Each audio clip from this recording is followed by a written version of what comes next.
We found an F80. Oh my god. And we found one in the wild. We found a prototype. What is that? I don't know. Follow it. I think it's like a comp. What's aroma? Okay guys, as you can tell, we are in Modena and this is Ferrari town. We just saw an A12 GTS and we saw some prototype. We do not know what that is, but like I didn't think it's gonna be that easy to find a prototype. I guess it might be. We were going for breakfast. Nobody else seemed to really care about it, so I guess it's a regular thing. But yeah, we might see some weird stuff today. Let's see. And there's the A12.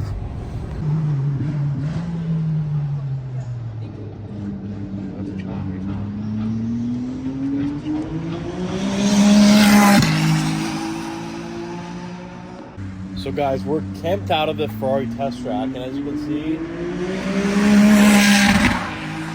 we're running cars here now. That was a 296 GT3 car, but we're kind of hoping to maybe see some prototypes, maybe an F80, who knows, but maybe we'll hang out here for a little bit, see if we have any luck, and then we'll keep going.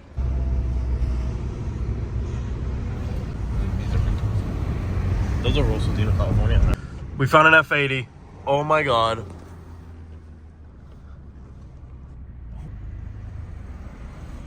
F80. F80 spot. And McLaren 750, but we're waiting for that F80 to come back because that was insane. 328. So we're just gonna stand here a little bit. That was 328. We're in a car spot. There's a lot of test cars riding by. There's a lot of branded Ferraris, even Lambo and McLarens. Hopefully the F80 comes back. That's kind of what we're banking on, but let's see. We might see something even cooler.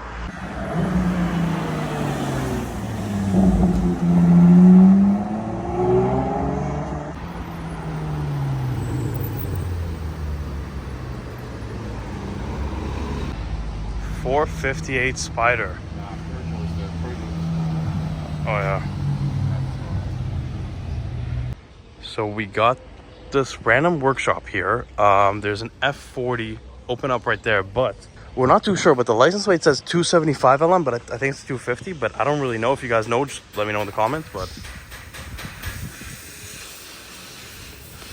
Roma Spider test car. And Porsangue test car. We got an SF90XX.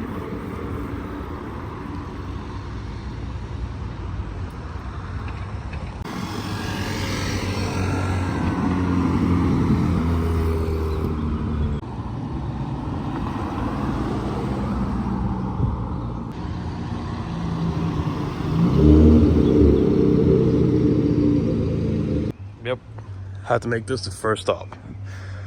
I have no idea what to expect, but let's go see. So every video this trip so far has been very high-paced, car spotting, whatever it is. We're gonna start off slower today, but it is gonna get more exciting, so don't worry. But we are at the Ferrari factory, and first car we see is a Series 2 Ferrari 250 GTO, and the next GTO is the 288 GTO. Then we got a Formula 1 car, and let's keep going. There is a blue F40. I believe this is like a, oh, it is just a F40 LM. I didn't even know they came in blue. I don't know if it's a livery or paint. Next to that is the road car F40, which, you know, we see a ton of, but very, very cool to see. And I like that the F50 that they have over there is not a red F50 like you'd normally see. It's actually a yellow one. Very, very rare color on the cars. And I am seeing a pretty nice looking interior with yellow accents. I don't think I've ever seen a road car with this interior, but yeah, very, very nice to see. And next up is the FXX, the Enzo XX track only car. These cars, if you bought them, I'm pretty sure you couldn't even keep them at your house. I have to stay with the factory. But yeah, this is an absolutely wild car. Now, they have it parked next to an Enzo, but the cool thing about these is where the taillights are on the Enzo, there's actually just two exhaust pipes on each side, which is really, really cool. Then, of course, the Enzo road car, one of $399 next to a LaFerrari Aperta. Then the LaFerrari Aperta, one of 210, only comes in black, yellow, red, and gray and white, I believe. Very, very cool. And then next to that is another XX car, the FXXK, the LaFerrari track only car. I did not expect to see this in Italy. Dream ride experience. We go to that every year in Connecticut, so we have probably seen this car before. Didn't expect to see a North American car in, actually, I don't know if it is a North American car, but in Italy. Very interesting. So next up we have the one of 499 LaFerrari, the first hybrid supercar from Ferrari. But yeah, we saw the two other variants of this car, the FX6K and the Aperta. This is the most common car, 499, whereas the other one is 210, and I'm not too sure how many of the FX6Ks, but definitely under 100. Now, we saw a prototype on our way in, and we're hoping to see a lot more prototypes driving around today. But this is the prototype for the F80. We saw the F80 for the first time a few months ago at Cavallino. I really like the car personally. A lot of people are a little mixed about it, but I do think the car looks incredible.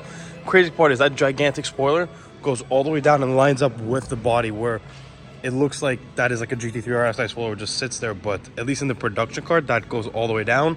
The interior, there's really one seat. It's a two-seater, but there's only one actual seat. The other is just padding on the chassis, but it's very cool to see this thing in full camo. I really hope we see a lot more cars in camo driving around on the road today. So next essential stop on the trip definitely has to be Pagani, and that's where we're at right now. So we're about to walk in. I'm sure this is not going to disappoint. And we found one in the wild. Completely covered up.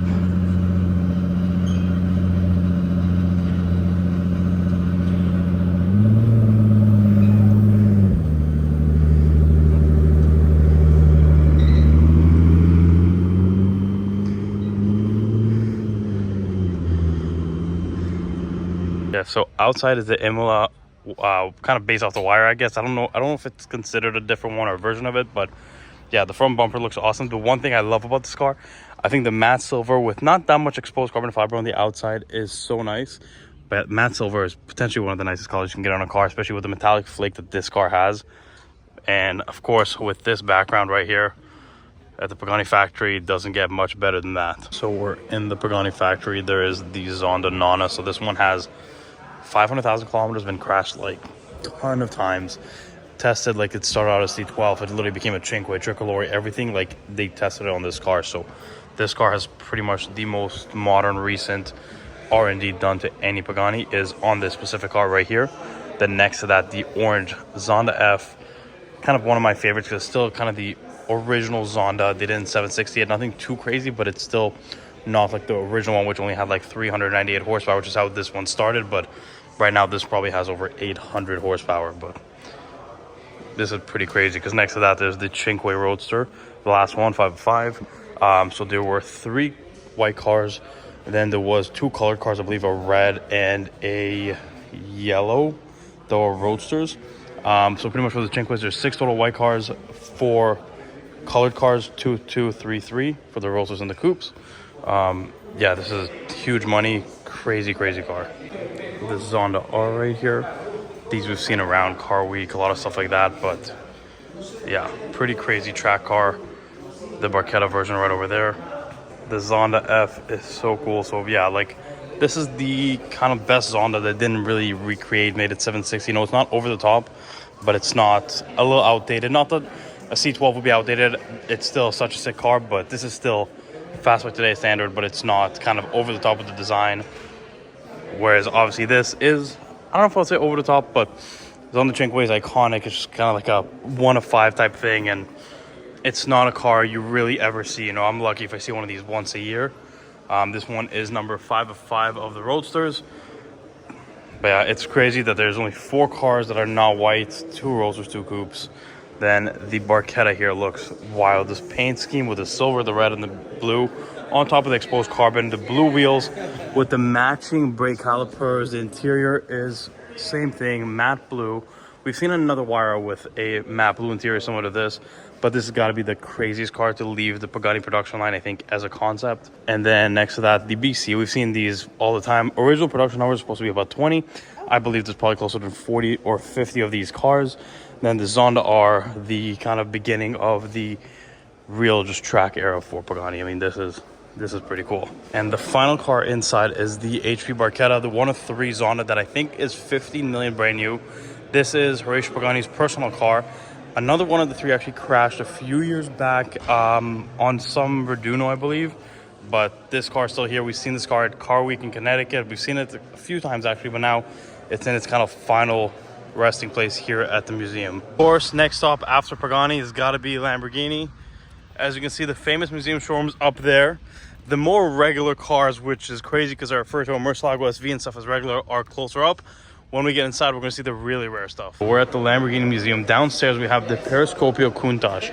So the first gen Countach, the LP400. You can tell the Periscopios because they have this kind of indent in the roof. A lot less aero. They're kind of almost smaller looking cars. The green on the tan is actually an identical spec to this in Toronto that was getting restored for a long time.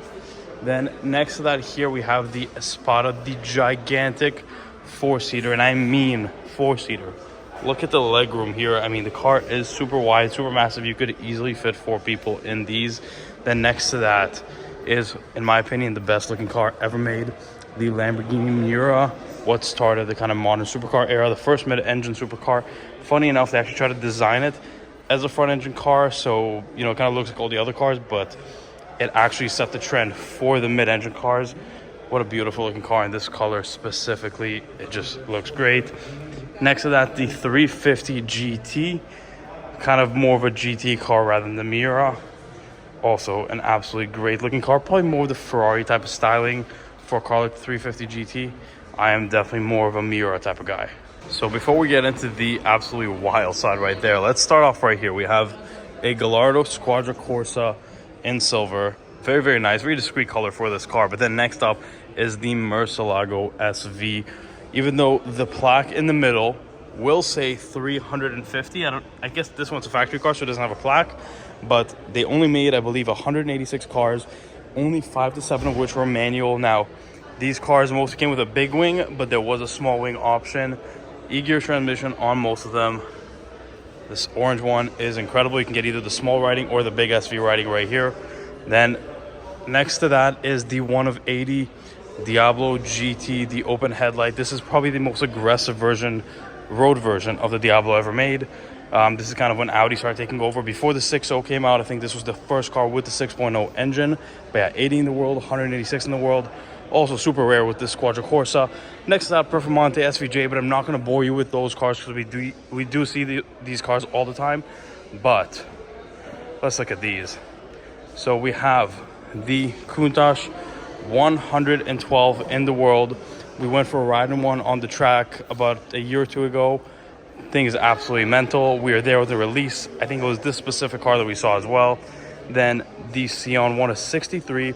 So what they did with this car, they did 63 coupes and 19 roadsters, 1963. You know, signifying the year Lamborghini was founded. But yeah, the hybrid, the first hybrid they really made for the V12 platform. And then the Centenario 1 of 20. Now, I believe there's, out of the 20 coupes, there's 3 that are carbon body, another 20 roadsters, also 3 exposed carbon body, plus the cars here in the factory. Then the Veneno coupe, the only other one we've seen has been the one in Montreal at the dealership. Now, this is pretty much a twin to that car. They made, for the production cars, they made 3. One with white pinstripes, one with green, and one with red. The one in Montreal is red. Plus an additional 4th car right here for the factory. But yeah, this one does not count as one of production cars, so there's really only 3 Venenos. This is just an additional one. The next car, though, is very, very interesting because these were not really road legal. The Sesto Elemento. Now, the Sesto Elemento, they kind of said that they're going to make 20, but they never actually made 20. So nobody really knows how many of these actually exist. Based off the Gallardo, I think it weighs under 1,000 kilograms. This thing is crazy. Now, I hear some rumors that there will be one at Car Week this year driving around with a road legal conversion. Next to that, before the Mercy SV, before the Aventador, this is one of the first really limited edition rare Lamborghinis, the Reventon. 20 coupes, 15 roadsters, designed to look like a fighter jet, like an F-22 Raptor. I believe you can tell by the kind of grills that look like the underneath of the Raptor. Even the interior, everything really just screams fighter jet. They all came in this paint, and the roadsters had kind of a lighter silver color to them. But yeah, this is incredible.